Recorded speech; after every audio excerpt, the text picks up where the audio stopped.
स्वागत है दोस्तों आपका हमारे YouTube channel MR coaching centre में। अभी जो 3900 असिस्टेंट प्रोफेसर की वैकेंसी को लेकर के बहुत सारी क्वारीज आ रही है। अभी हमें भी ज्ञात है और आपको भी ज्ञात है कि अभी तक पोस्ट नहीं आई है। उसको लेकर के ज़बरदस्त पत्राचार चल रहे हैं उच्चतर शिक्षा सेवा आयोग और निदेशालय के बीच में। किन प्रकार ने उन्होंने वैकेंसी को रोका हुआ है, लेकिन हमें लगता है आज न कल वो वैकेंसी निश्चित तौर पर पब्लिश होगी। यह एक ऐसी वैकेंसी है जिसका इंतज़ार वर्षों से विद्यार्थियों को रहा है, अप्लीकेंट्स को रहा है, और आपके लिए गोल्डन अपॉर्चुनिटी है। इतने सारे पोस्ट एक बार में बहुत मुश्किल से मिलता है। न भूत में ऐसा हुआ था, न भविष्य में ऐसी होने की संभावना है। जैसा कि आप जानते हैं या फिर हम आपको बता दें कि इसमें 2 तरह के सिलेबस होते हैं। इसमें एक पेपर जो होता है वह कंपलसरी होता है, जो निश्चित तौर पर आपको अपीयर होना है। दूसरा पेपर होता है वह आपके सब्जेक्ट से संबंधित होता है। जो जीके का प्रश्न होता है, जो सामान्य ज्ञान का प्रश्न होता है, उसमें 30 प्रश्न आते हैं, 2-2 मार्क्स के प्रश्न होते हैं। और आपके जो अपने सब्जेक्ट जिससे आप अप्लाई किए हो, जिससे आप नेट पीएचडी हो, उससे आपके 70 प्रश्न होते हैं। टोटल 200 नंबर के प्रश्न होते हैं। 30 नंबर का आपका इंटरव्यू होता है। ये सारी बातें आप जानते हैं या नहीं जानते हैं तो जान लें।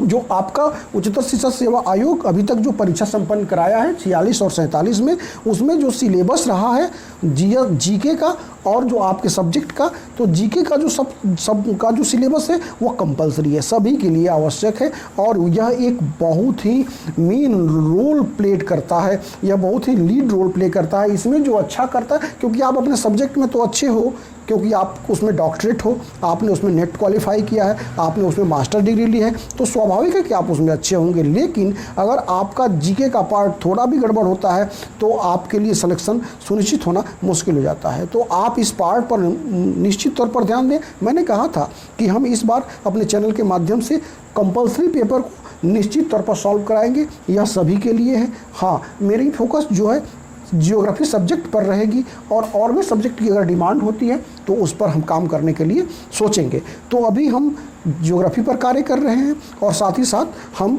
जीएस पे कार्य करते हैं, जीके पर कार्य कर रहे हैं, जो सभी के लिए है। तो यहाँ पर सारे विद्यार्थी, सारी एप्लीकेंट्स जो इस परीक्षा में पार्टिसिपेट करना चाहते हैं वह इसको ध्यान से देखें, सुने, लाभ उठाएं। सब चैनल में अगर नए हैं तो सब्सक्राइब करें, और इसमें जो भी आपको मटेरियल चाहिए वो हमारे PDF में उपलब्ध है, उसको आप वहाँ से डाउनलोड कर सकते हैं। तो बिना देरी किए हम आगे बढ़ते हैं। जो यहाँ पर सिलेबस है आपका, जो सभी के लिए आवश्यक है, उसमें जो परीक्षा ये उच्चतर शिक्षा सेवा आयोग कराता है वह 4 चरणों में कराता है। अभी तक 4 चरणों में कराया है, क्योंकि बहुत सारे सब्जेक्ट होते हैं भाइयों, और इसमें क्या होता है कि अलग अलग सब्जेक्ट्स के होने की वजह से इसमें जो 4 चरण में कराई जाती है परीक्षा, सिलेबस तो एक ही होता है, हाँ, लेकिन प्रश्न आने के आयाम अलग अलग होते हैं। तो इसमें जो करेंट अफेयर्स जो आप देखें, इकाई 1 जो समसामयिक मुद्दे हैं, इसमें करेंट जो आपके नेशनल और इंटरनेशनल इवेंट्स जो पेपर पत्रिकाओं में आपके छपते हैं उसको आप निश्चित तौर पर स्टडी कर लीजिएगा। कोई एक करेंट अफेयर्स की मैगजीन आप ले लीजिए, घटना चक्र ले लीजिए। उसमें जो ग्रेट पर्सनालिटीज़ हैं, स्पोर्ट्स के जो न्यूज़ हैं, जैसे कि मान लीजिए ग्रैंड स्लैम से रिलेटेड हो, क्रिकेट से रिलेटेड हो, पोलो से रिलेटेड हो, गोल्फ से रिलेटेड हो, उसको आप निश्चित तौर पर देख लें। इसी के अतिरिक्त इसमें जो साइंस के क्षेत्र में जो नए नए रिसर्च होते रहते हैं उसको भी इसे करंट अफेयर्स में शामिल किया जाता है। इसके साथ जो दूसरी इकाई है शिक्षण एवं शोध अभिवृत्ति, जो टीचिंग एप्टीट्यूड से जो क्वेश्चन पूछे जाते हैं, इसकी भूमिका ज़बरदस्त हो जाती है। और इसमें जो शिक्षण से या फिर रिसर्च शोध से, इसके बाद डेटा कलेक्शन यानी आंकड़ों से, इसके साथ साथ जो इंडियन हायर एजुकेशंस की जो गुणात्मक विकास में जो UGC की जो इम्पोर्टेंस है, जो भूमिका है, उससे संबंधित प्रश्न पूछे जाते हैं। इसकी तैयारी आपको निश्चित तौर पर करनी चाहिए, और इससे संबंधित जो भी बुक्स या मटेरियल्स होंगे वो हम आपको भविष्य में बताएंगे। साथ ही साथ सूचना एवं सूचना प्रौद्योगिकी यानी कंप्यूटर सेक्शन से, इंटरनेट, ईमेल से या फिर ब्राउजर्स वगैरह से भी निश्चित तौर पर प्रश्न पूछे जा रहे हैं, और कितने प्रश्न पूछे जा रहे हैं उसके एनालिसिस अभी हम करके आपको बताएंगे। साथ ही साथ मानव एवं पर्यावरण से जो आपका इकोलॉजी और इन्वायरमेंट है, इससे भी प्रश्न पूछे जा रहे हैं। इसको भी आप देख लीजिएगा, कौन कौन से जो सम्मेलन है पृथ्वी जो जो आपका पृथ्वी सम्मेलन है या फिर जो आपका अंतर्राष्ट्रीय जो भी क्योटो सम्मेलन है या फिर जलवायु पर जो भी सम्मेलन है, इन सारे सम्मेलनों को भी आपको याद रखना होगा, यानी पर्यावरण से संबंधित तथ्यों पर आपको फोकस करना होगा। जो 5वां सेक्शन है, जो 5वीं इकाई है भारतीय इतिहास एवं भूगोल, तो इंडियन हिस्ट्री और ज्योग्राफी सदैव से ही यह एक आकर्षण के केंद्र रहे हैं जीके के मामले में। तो इसमें जो है आपको कल्चरल स्पेशलाइजेशन के साथ साथ नेशनल मूवमेंट, इसके साथ साथ जो आपको सोलर सिस्टम और इंडियन ज्योग्राफी के बारे में आपको सामान्य जानकारी रखनी होगी। इससे संबंधित तथ्य हम आपको अवगत कराएंगे। साथ ही साथ आपका जो इंडियन इकोनॉमी और इंडियन पॉलिटी या इंडियन कॉन्स्टिट्यूशन से भी रिलेटेड प्रश्न आपको निश्चित तौर पर पूछे जाते रहे हैं। तो असिस्टेंट प्रोफेसर की जो 46 वैकेंसी एडवर्टाइजमेंट नंबर की जो परीक्षा संपन्न हुई थी, उसमें प्रथम चरण से संबंधित प्रश्नों को लेकर हम यहाँ उपस्थित हैं। इसमें जो प्रश्न पूछे गए थे वो करेंट अफेयर्स से करीब 7 प्रश्न पूछे गए थे। जब जो अभी हमने आपको बताया कि यूनिट 1 से यानी इकाई 1 से 7 प्रश्न पूछे गए थे करंट अफेयर्स से। साथ ही साथ टीचिंग एप्टीट्यूड से करीब 5 प्रश्न पूछे गए थे और कंप्यूटर सेक्शन से या जो आपकी सूचना प्रौद्योगिकी जो आईटी है, इससे करीब 5 प्रश्न पूछे गए थे। और अभी मैंने बताया कि मानव और पर्यावरण से जो इकोलॉजी और ह्यूमन इकोलॉजी है, इससे 2 प्रश्न पूछे गए थे। इंडियन हिस्ट्री और ज्योग्राफी से 7 प्रश्न पूछे गए थे और इंडियन कॉन्स्टिट्यूशंस और इकोनॉमी से करीब 4 प्रश्न पूछे गए थे। टोटल 30 प्रश्न पूछे गए थे दोस्तों। तो इसकी तैयारी आप निश्चित तौर पर कर लीजिएगा।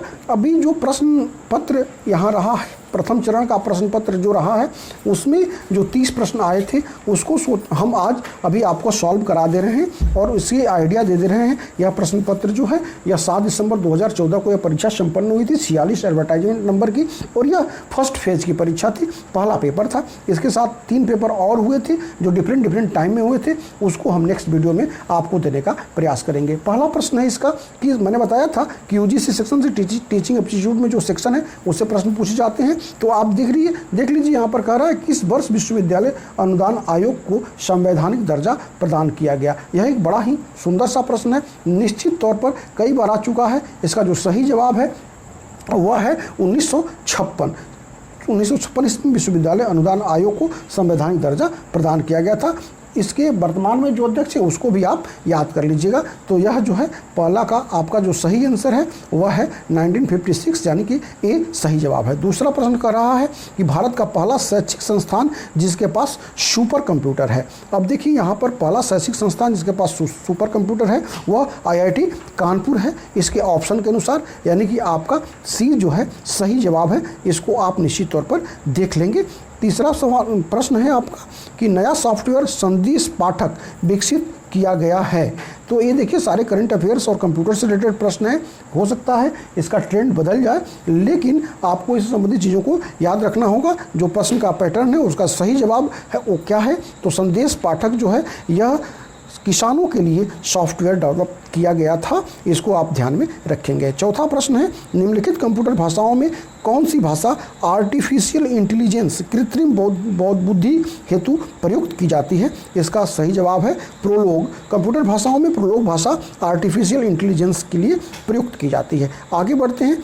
क्लास क्या है, व्हाट इज क्लास। तो class is known as computer literacy and studies in schools, यानी इसका जो सही जवाब है वह बी है। विद्यालयों में कंप्यूटर साक्षरता एवं अध्ययन के लिए क्लास का उपयोग किया जाता है, यह टर्म यूज किया जाता है। आगे बढ़ते हैं, जो है सॉफ्टवेयर है। आगे बढ़ते हैं छठे प्रश्न की तरफ। इसमें जो है वो मिलाने के लिए दिया हुआ है। इसमें जो आप जो इनपुट डिवाइस जो आप यहाँ मिला करके देखेंगे उसमें जो सही आंसर है वह input device printer, MS-DOS operating system, computer का मस्तिष्क सेंट्रल प्रोसेसिंग यूनिट और कंप्यूटर का जन्म चार्ल्स बैबेज है। जो इस सेक्शंस में मिलता नहीं है, हो सकता है यह प्रश्न आयोग ने सही ढंग से नहीं दिया था। आगे बढ़ते हैं अगले प्रश्न की तरफ, और अगला प्रश्न है कि इसमें से कौन सा जो है सुमेलित नहीं है, कौन सा जोड़ा सही नहीं है। तो हम आपको बता दें कि जो यहाँ पर ओजोन होल दिया हुआ है वह जो है अंटार्कटिका पर शो करता है और सारे सही हैं। इस तरह से आपका डी जो है वह सही जवाब है। आगे बढ़ते हैं दोस्तों अगले प्रश्न की तरफ। अगला प्रश्न है जो मैंने बताया ह्यूमन इकोलॉजी से, जो ह्यूमन एनवायरनमेंट से है।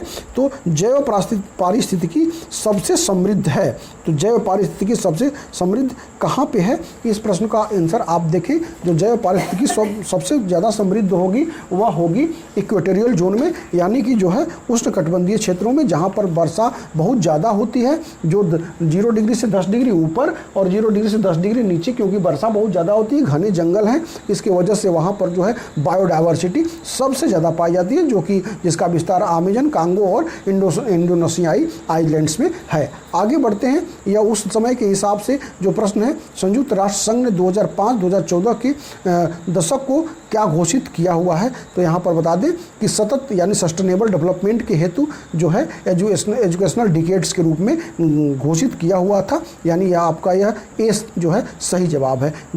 अगला प्रश्न 10वां प्रश्न, ग्रेट हिमालय नेशनल पार्क स्थित है। तो ग्रेट हिमालय नेशनल पार्क जो है, जिसको कि GHNP हम बोलते हैं, यह जो है यह कुल्लू रीजन में हिमाचल प्रदेश में स्थित है। दोस्तों आगे बढ़ते हैं अगले प्रश्न की तरफ। अगला प्रश्न जो है वह आपका जियोग्राफी और इकोलॉजी दोनों से रिलेटेड हो सकता है। इसमें जो है कह रहा है कि सही कोड का आप चयन करें, तो इसमें ए जो है वह सही जवाब है। गौरा देवी जो है चिपको आंदोलन से रिलेटेड थी, जबकि पारिस्थितिकी जो है वह का जो टर्म है पारिस्थितिकी तंत्र यहाँ पर होना चाहिए था। पारिस्थितिकी जो है वह नोटिफाइड किया गया था किसके द्वारा? पारिस्थितिकी किया गया था अर्नेस्ट हैकल के द्वारा, जबकि पारिस्थितिकी तंत्र जो है 1935 में इंट्रोड्यूस किया गया था A.G. टाउन्सले के द्वारा, जबकि यहाँ A.G. टाउन्सले दिया है, जबकि प्रश्न में पारिस्थितिकी दिया हुआ, लेकिन जो सही जो दिया हुआ उसके हिसाब से आपको आंसर लगाना है।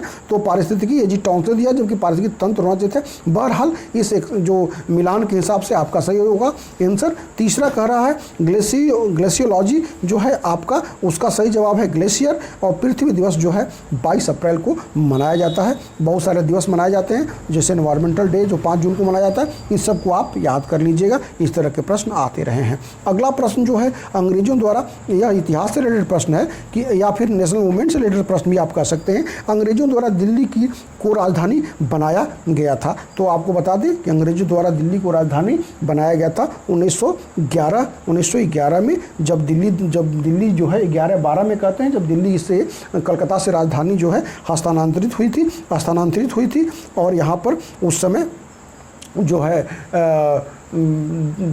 सम्राट के लिए दरबार लगा था। उस समय जो है जॉर्ज पंचम के आगमन पर दिल्ली को जो है राजधानी के रूप में स्वीकार किया गया था 1911 में, जो आपका ऑप्शन जो है आपका सी बिल्कुल सही जवाब है। अगला प्रश्न 13वां प्रश्न, निम्नलिखित में से कौन सा काल भारतीय इतिहास में सल्तनत काल के नाम से जाना जाता है? सल्तनत काल यानी कि मुस्लिम्स का जो उसमें शासन रहा है।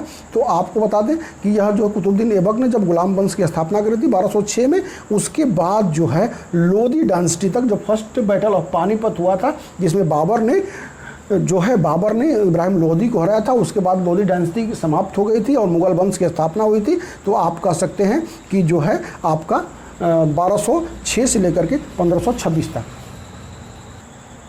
हाँ तो दोस्तों आगे बढ़ते हैं 14वें प्रश्न की तरफ। निम्नलिखित शहरों में से कौन सा एक शहर कर्क रेखा की एकदम समीप है? ये चारों जो है कर्क रेखा के, इन चारों शहरों में से कौन कर्क रेखा के एकदम समीप है? जो 23.5 डिग्री से कर्क रेखा गुजरती है, जो 8 राज्यों से गुजरती है, गुजरात, राजस्थान, मध्य प्रदेश, छत्तीसगढ़, झारखंड, पश्चिम बंगाल, त्रिपुरा और मिजोरम। तो इसमें जो है ये सबसे नज़दीक जो ऑप्शन दिया हुआ है तो रांची है, भी कर्क रेखा के सबसे समीप स्थित है। लेकिन जो आपका यहाँ पर ऑप्शन सी कोलकाता जो है इसका सही जवाब है। आगे बढ़ते हैं 15वें प्रश्न की तरफ। निम्नलिखित में से कौन एक बांध भागीरथी नदी पर बनाया गया है? तो भागीरथी नदी पर दोस्तों जो है भाखड़ा नंगल सतलज पे है। और यहाँ पर आपको पूछ रहा है भागीरथी, तो भागीरथी जो है वह टिहरी नदी पर, टिहरी बांध जो है भागीरथी नदी पर बनाया गया है, जो इस समय भारत का सबसे ऊंचे बांध के रूप में जाना जाता है। दोस्तों यह वीडियो बहुत लंबा हो रहा है, तो यह 30 प्रश्नों का वीडियो है। मैं 15 प्रश्नों के साथ यहाँ पर ये वीडियो समाप्त करता हूँ। आगे जो भी मैं वीडियो बनाऊंगा उसमें हम रेस्ट प्रश्न को शामिल करेंगे। आप हमारे चैनल को सब्सक्राइब करें, लाइक करें, और जो भी क्वेरीज आपकी हो असिस्टेंट प्रोफेसर से रिलेटेड आप हमसे पूछें, हम उसको भरसक उत्तर देने का प्रयास करेंगे। धन्यवाद।